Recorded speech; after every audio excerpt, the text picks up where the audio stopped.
Welcome to Whispers in the Dark. Subscribe to the channel, like the video, leave a comment, and check out the amazing products in the description. Now enjoy the story. I don't think I'll ever fully recover from what happened that fall in Bladenboro. It's been 6 months, but every night I still wake up from the same nightmare, yellow eyes watching me from the darkness, and that sound, a half growl, half scream, that I'll never forget as long as I live. It all started when I took a temporary job with my Uncle Mark, working for his small construction company in Bladen County, North Carolina. I needed to save money after losing my job in Charlotte, and the idea of spending a few months in that quiet little town seemed perfect for getting my life back on track. My uncle had a small guest house in the back of his property, on the edge of a densely wooded area that stretches for miles. I remember thinking how beautiful it was to have that forest view from my window. What irony. The first few weeks were peaceful. I worked during the day, sometimes went fishing with my uncle on the weekend, and gradually got used to the slower pace of life in a small town. It was around the third week that I started noticing something strange. One morning, when I went out to work, I found huge footprints in the mud near the guest house. At first, I thought they were from a large dog, maybe one of the neighbor's German shepherds, but something didn't seem right. The tracks were too wide, with impressions that didn't quite match those of a regular dog. When I showed them to my uncle, he just shrugged and said it was probably a coyote or maybe a small bear passing through the property. A few days later, I woke up in the middle of the night to the sound of something scratching against the outside wall of the house. It was a methodical sound, almost deliberate, as if something was testing the strength of the wood. I grabbed a flashlight and reluctantly went to the window. When I pointed the beam of light outside, the scratching stopped instantly. For a second, I could have sworn I saw 2 yellow dots reflecting the flashlight beam before they disappeared into the trees. That night, I couldn't get back to sleep. The next morning, I found deep claw marks on the outside wall, right below my window. They weren't random marks, they almost formed a pattern, as if something was trying to communicate something through those scratches. I took pictures and showed them to my uncle, who finally seemed a little concerned. That's when he told me about the local legend of the Beast of Bladenboro. According to my uncle, in the early 1950s, something terrorized the small town. Farm animals were found completely drained of blood, with precise wounds on their necks. Some residents reported seeing a strange creature moving in the darkness, something that wasn't exactly a feline or a canine, but a grotesque combination of the two. The creature was noticeably larger than a cougar, but leaner and more agile, with an almost hairless head. The attacks eventually stopped, but the legend remained alive among the older residents. I laughed and told my uncle that he was trying to scare me with campfire stories. He didn't laugh back. Instead, he told me that his own father had sworn he had seen the creature as a young man, and that from time to time, every few decades, signs of its presence would reappear. That night, I heard a horrifying sound coming from the forest, a cry that started like a feline meow and ended like something almost human. My blood ran cold. It was unlike any animal I had ever heard before. The next day, I learned that the neighbor had lost 3 sheep. When we went to check, we found the bodies intact, except for precise wounds on their necks. There was no blood around them. The following weeks were a growing nightmare. I started hearing that sound more often, always at night, always seeming a little closer to the house. More animals in the area were found dead in the same mysterious way. I installed a small security camera facing the forest, hoping to capture anything that was approaching the house. Most nights, there was nothing but darkness and the occasional sounds of normal wildlife. Then, on a particularly dark night, the camera captured something. The recording showed only a blur moving between the trees, too fast for the camera to capture clearly. But in the pause, for a single frame, you could see an elongated shape, with disproportionately long limbs and those yellow eyes reflecting the camera's infrared light. I showed the recording to my uncle, who immediately called some hunter friends in the area. The next night, 3 men came to the property with rifles and powerful flashlights. They decided to stand guard at strategic points around the house. I was inside, with my own rifle, nervously watching through the window. Around 2 in the morning, I heard a gunshot, followed by shouts. When I ran outside, I found one of the men lying on the ground, with a horrific wound on his shoulder. He was trembling and babbling incoherently about something that moved faster than any animal he had ever seen. The other 2 hunters had gone after the creature into the forest. I called an ambulance and waited anxiously for the others to return. An hour later, only one of them came back. His face was pale, his eyes wide with terror.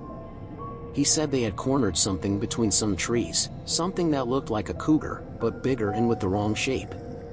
When they pointed their flashlights, they could see that the creature had an almost hairless head, with features that vaguely resembled a distorted feline face. They fired, but missed, and the creature lunged at his companion. He ran, hearing the screams turn into wet gurgling sounds before ceasing completely. The police were called, but when they arrived and searched the area, they didn't find the body of the missing hunter. They found only bloodstains and, strangely, almost no tracks of the creature, as if it had simply vanished. The officers treated the case as a wild animal attack, probably a bear or cougar. No one wanted to seriously consider the possibility that it was something else. That same night, while trying to process what had happened, I heard the scratching on the wall of the house again. This time, it was more intense, almost frantic.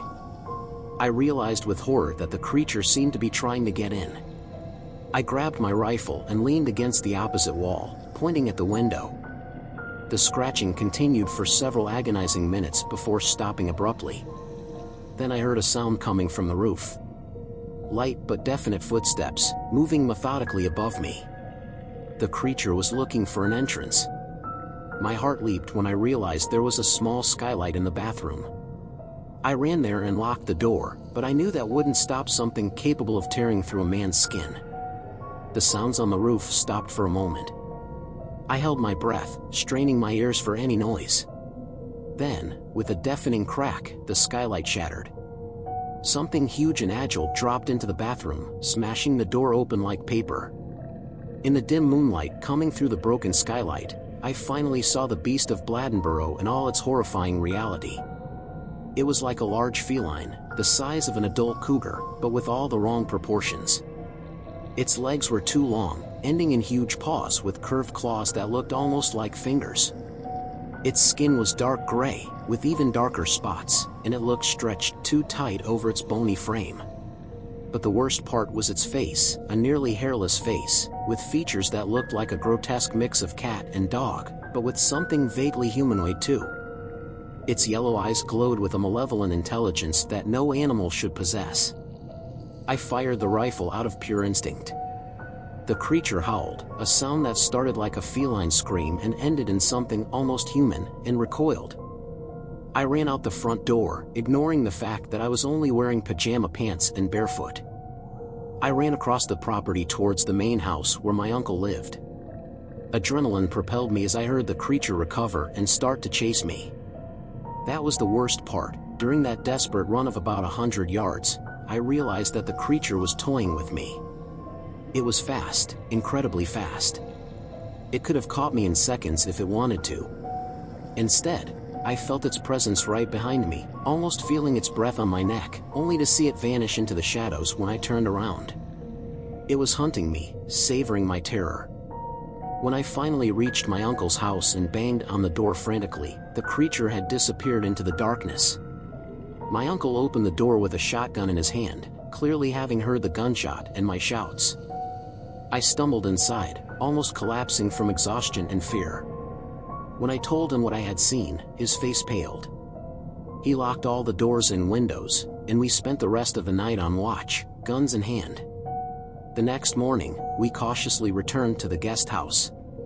The skylight was shattered, exactly as I said, and there were deep claw marks on the bathroom walls. Even more disturbing was the smell, a musky, metallic odor, unlike anything I had ever smelled before. The rifle I had fired was on the floor, and on the wall there was a dark stain that looked like blood. That same day, I packed my things and left Bladenboro. My uncle understood. He was even considering selling the property and moving closer to town himself. Before I left, he told me more about the legend. Apparently, the beast of Bladenboro attacks followed a pattern. It would appear for a few weeks or months, cause terror, and then disappear for decades. Some older residents believed that the creature hibernated for long periods, waking up only when it needed to feed again. I went back to Charlotte and tried to resume my normal life, convincing myself that what I had seen was just an unusual wild animal, magnified by fear and local legends. That rationalization worked for a while, until I started noticing something strange. My apartment is on the 3rd floor of a building in the city. There's no way for any large animal to get up here. However, in recent weeks, I've been hearing scratching at my window at night. Last week, I woke up to that same horrifying sound, half growl, half scream, coming from somewhere very close. When I checked the local news the next day, there was a report about a man found dead in a nearby park, with strange wounds on his neck and completely drained of blood. The beast of Bladenboro, it seems, sometimes follows its prey. I'm packing again, planning to move far away. Maybe to the other side of the country, or even out of it. But I have a terrible feeling that no matter where I go, those yellow eyes will eventually find me in the darkness. If you're ever passing through Bladen County, North Carolina, and you hear stories about strange attacks on animals or people, do yourself a favor, don't stick around to find out if they're true. The beast is out there, and once it chooses its prey, it never completely gives up. We've reached the end of our story. What did you think? Leave a comment and share your thoughts. Don't forget to follow the channel, like the video, and check out the amazing products in the description. And don't miss the next video, you're going to love it.